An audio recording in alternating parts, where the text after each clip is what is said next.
Para muhibbin rahimakumullah. Nah, suluk itu tidak terlepas daripada dua hal. Satu ilmu, dua amal. Itulah suluk. Orang yang suluk, salikin, mesti menuntut ilmu dan mesti mengamalkan ilmu itu. Nah, itulah disebut dia salikin. Kalau dia hanya menuntut ilmu tapi belum mengamalkan ilmunya, itu belum disebut salikin. Orang yang disebut menjalani jalan menuju kepada Allah itu orang yang menuntut ilmu dan mengamalkan ilmunya. Nah, disebutlah dia salikin, orang-orang yang berjalan. Dicontohkan seperti riya. Riya ini merupakan syahwat nafsu yang membuat kita jauh dari Allah, yang membuat kita lalai lupa daripada Allah. Salah satunya adalah riya. Nah, bagaimana cara kita menghilangkan riya lalu menghiasi hati dengan ikhlas? Disebut suluk. Nah, disebut suluk. Dan kitanya itu disebut salik. Nah, salikin. Bagaimana cara kita membuang riya dalam hati kita? Dua hal tadi. Satu, ilmu kita tuntut, kita pelajari, lalu amalkan ilmu itu. Nah, maka riya itu akan hilang. Berapa lama hasil? Tergantung himmah orangnya, keinginan kuat orangnya. Ada orang yang berpuluh-puluh tahun menuntut ilmu belum bisa menghilangkan riya dalam hatinya. Ada orang yang cuma seminggu belajar sudah hilang riyanya. Nah, tergantung keinginan kuat yang ada di dalam hatinya itu. Ada orang ke Banjarmasin sebulan hanya sampai, mobilnya sama, mesti singgah soalnya di pantai 2-3 malam, di kandangan sebulan hanya sampai ke Banjar. Ada yang seekong ininya kadang bersinggahan, bujur-bujur kuat keinginannya, 3,5 jam sampai ke Banjar. Nah, mobilnya sama, supirnya sama, cuma ini bersinggah-singgah. Nah, itulah orang yang menuntut ilmu ini kadang-kadang berpuluh-puluh tahun menuntut ilmu, kadang berubah akhlaknya. Mengkikir masih kikir, menghubud dunia masih hubud dunia. Pada 10 tahun lebih sudah menuntut ilmu. Nah, ini jalan di tempat, jalan di tempat. Jakanya bujur-bujur jalan, walaupun baku raut, ada juga kemajuannya.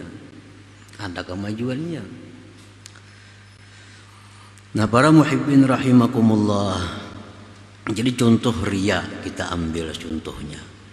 Satu dulu mengetahui orang suluk supaya menghilangkan riya dalam hatinya. Karena riya salah satu penyebab terdindingnya kita daripada Allah. Nah, satu mengetahui bahwa riya itu muhbitun lil amal, menggugurkan amal kita. Gugur amal. Arti gugur amal itu menurut sebagian ulama ada yang mengatakan tidak sah, ada yang mengatakan sah tapi tidak ada pahala. Disebut gugur amal. Jadi orang sembahyang riya, gugur amalnya. Orang bersedekah itu riya, gugur amalnya. Orang baca Quran itu riya, gugur amalnya. Nah, itu yang diketahui. Bila riya, kada usah berharap amal itu gugur, kada usah diharapi lagi. Yang kedua, mengetahui bahwa riya itu mendatangkan kemurkaan Allah. Allah murka. Kenapa murka? Karena Allah diulu-ulu. Nah, diulu-ulu. Di mana maulu-ulunya Allah? Bersedekah itu perintah Allah. Nah, ini bersedekah seolah-olah melaksanakan perintah Allah, tapi di dalam hatinya bukan karena Allah, maulu-ulu Allah. Nah, itu Allah murka. Nah, harus tahu itu. Yang ketiga, misalnya lagi dia mengetahui bahwa riya itu minal kabair, termasuk dosa besar. Nah, apa risikonya bila dosa besar?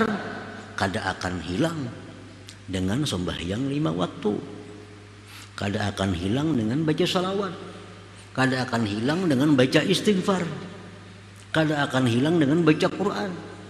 Yang bisa menghilangkan dosa besar hanya tobat kepada Allah Subhanahu wa ta'ala. Nah itu hanya dosa kecil bisa aja hilang dengan bau wudu, bau bersedekah. Tapi riya kada, riya dosa besar. Riya dosa besar. Nah ini ilmu. Orang yang hendak membuangi riya itu harus tahu itu bahayanya riya. Nah, para muhibbin rahimakumullah. Dan lagi orang yang hendak membuang sifat riya dalam hatinya itu, dia mesti tahu asal usulnya riya itu apa. Kenapa kita riya dengan sembahyang kita? Kenapa riya dengan ibadah kita? Kenapa sebabnya? Kemungkinan sebabnya itu adalah hubbul manzilah wal jah fi qulubin nas. Kemungkinan sebabnya adalah dia menyukai kedudukan di hati manusia.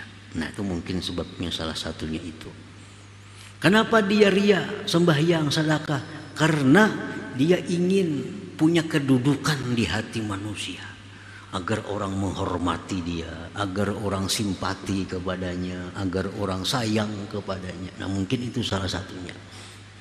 Nah yang kedua, pokok dasarnya riya itu adalah wattama bima fi aidin nas. Dia ada mengingini duit orang, ada mengingini harta orang. Dengan sembahyang bagus, ini berharap si pulang tuh beri aku duit. Dengan aku nuntut ilmu, aku berharap orang menyumbang aku. Nah itu mungkin di situ penyebabnya riya. Karena kita kadang akan bisa menghilangkan satu penyakit tanpa tahu sebabnya penyakit itu apa.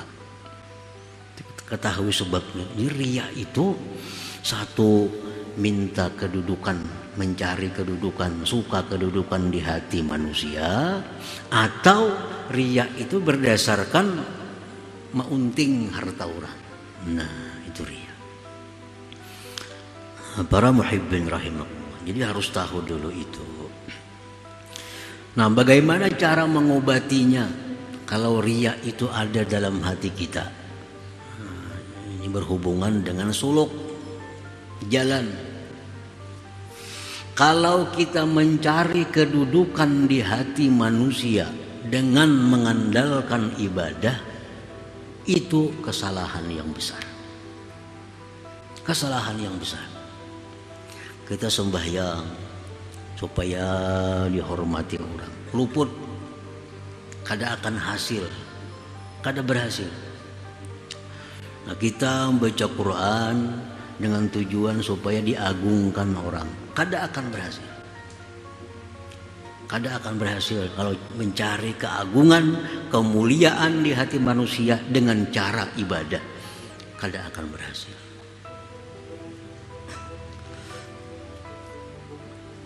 Dalam sebuah hadis qudsi Rasulullah SAW bersabda, "Iza ahabballah al-abda nada Jibril, Inna Allah yuhibbu fulan, fa ahibbah, fa yuhibbuhu Jibril, fa yunadi Jibril fi ahli sama, Inna Allah yuhibbu fulan, fa ahibbuh, fa yuhibbuhu ahlus sama, thumma yudha'u lahul qabul fil ard." Apabila Allah mencintai seorang hamba, Allah sayang dengan hamba ini, Allah panggil Jibril. Nah, ujar Tuhan, wahai Jibril, aku cinta dengan Fulan bin Fulan itu. Aku cinta dengan Fulan bin Fulan. Umumkan kepada penghuni langit. Jibril mengumumkan, ya Jibril, wahai penghuni langit, Allah cinta kepada Fulan bin Fulan, dan aku pun cinta kepada Fulan bin Fulan. Kalian pun hendaknya cinta kepada Fulan bin Fulan. Akhirnya seluruh penghuni langit cinta kepada Fulan bin Fulan itu. Nah, kalau sudah orang-orang atas ini cinta kepada Fulan bin Fulan, maka diletakkanlah al-qabul dalam diri Fulan itu, diterima di semua orang. Nah, dia akan dimuliakan orang, dia akan dihormati orang, dia akan disegani orang. Kenapa sebabnya? Karena dari sananya Allah cinta, Jibril cinta, malaikat cinta, dampaknya ke bumi, dia akan dicintai oleh ahli bumi ini. Jadi kalau hendak mencari pangkat di hati manusia, jangan dengan ibadah. Nah, hendak mencari kedudukan di hati manusia, caranya satu, jadikanlah diri kita orang yang dicintai Allah. Kalau kita dicintai Allah, maka Allah akan bukakan hati manusia untuk sayang kepada kita, untuk hormat kepada kita. Nah itu. Jadi kalau kita beribadah tujuan supaya dihormati orang, itu kayaknya terbalik, orang muar lawan kita. Kalau kita sembahyang, baca Quran, tapi tujuan di hati supaya dimuliakan orang, yang kita dapatkan kini dihinakan orang kita. Nah, dihinakan orang. Kenapa? Karena salah jalannya. Nah, para muhibbin rahimakumullah. Jadi dengan mengetahui ini, kita sudah kada lagi beribadah itu supaya dipandang orang, dipuji orang. Kenapa? Karena kada bakal dapat. Kalaupun dapat juga sehari, 2, 3, setahun, orang kena tahu itu ria, muar orang jadinya. Ujung-ujungnya kena jadi dimurkai orang. Jadi kalau hendak mencari pangkat kedudukan di hati manusia, jalannya hanya satu, jadikanlah diri kita dicintai oleh Allah. Bila Allah sudah cinta kepada kita, orang-orang langit cinta kepada kita, otomatis orang-orang di bumi pun akan cinta kepada kita. Nah, para muhibbin rahimakumullah. Nah, yang kedua, riya itu datang akibat tamak. Nah, ini kada hendak dihormati orang, ini kada hendak disayangi orang, kada hendak diagungkan orang, yang penting dapat duit. Nah, ini kada peduli dihinakan orang kah, disanjung kah, yang penting cair. Nah, ada imbalannya. Nah, kalau ini penyakit riya ini di sini datangnya, kadang-kadang diobati lawan hadis yang tadi, luput obatnya. Karena aku kada ada tujuan hendak dimuliakan orang, aku kada ada tujuan hendak dihormati orang, tujuanku aku supaya sugih. Nah, jadi kadang-kadang hadis tadi dipakai. Kalau riyanya itu karena tamak, riyanya karena tamak. Nah, apabila riya kita itu berdasarkan tamak ini, maka hendaklah kita mengetahui annallah al-musakhir lil qulub bil man'i wal i'ta, bahwa Allah yang menundukkan hati manusia untuk memberi dan tidak memberi. Itu Allah yang membuka hati manusia itu. Ya Tuhan, non hati kita berinya duit, timbul kita beri duit. Allah yang menutup hati kita, jangan diberi. Nah, karena memberi kita. Jadi yang menundukkan hati kita itu adalah Allah, satu-satunya yang bisa menundukkan hati orang lain agar orang lain itu memberi atau kita. Nah. Dan wala razika illallah, tidak ada yang memberi rezeki itu kecuali Allah Subhanahu wa taala. Kayak apapun kita beramal, beribadah supaya aku diberinya duit, mun Allah menutup hati orang itu kada jadi duit, kada jadi duit.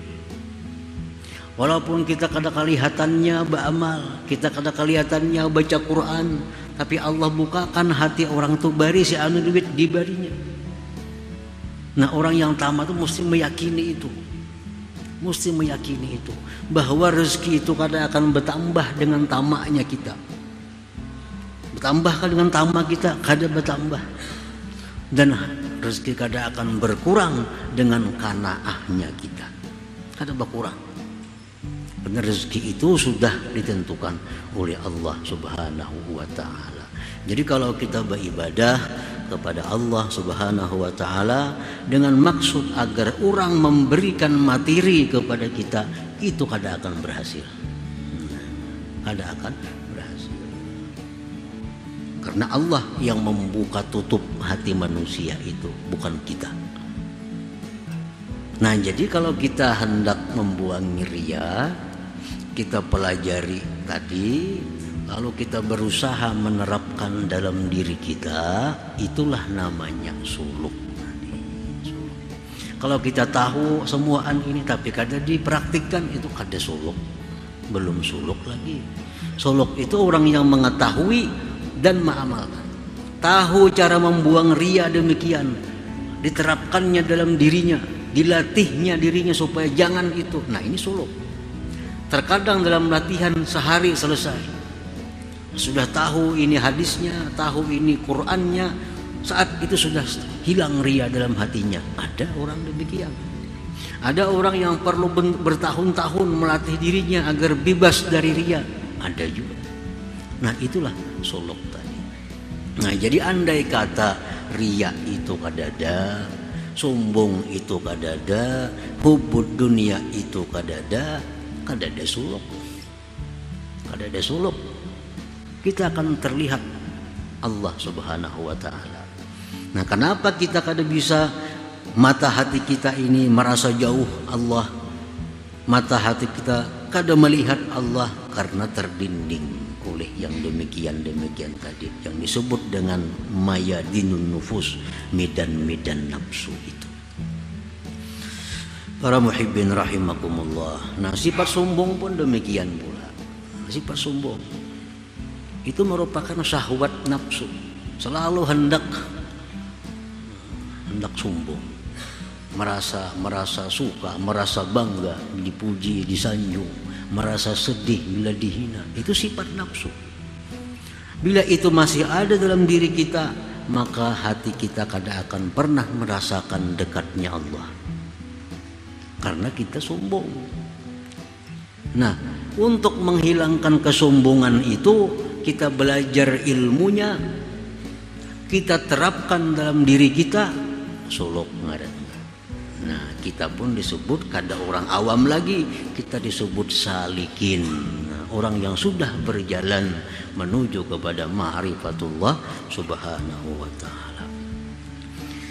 Alhasil annahu inda intifa'is syahawat la yahtaju ila suluk lianna Allah qarib la masafata bainak wa bainah. Kesimpulannya bahwa ketika sudah hilangnya syahwat-syahwat tadi, kesombongan, kecintaan kepada dunia, ketamaan, riya, kalau sudah hilang itu, seseorang tidak perlu kepada suluk. Karena Allah Subhanahu wa ta'ala dekat, tidak ada jarak antara engkau dan antaranya.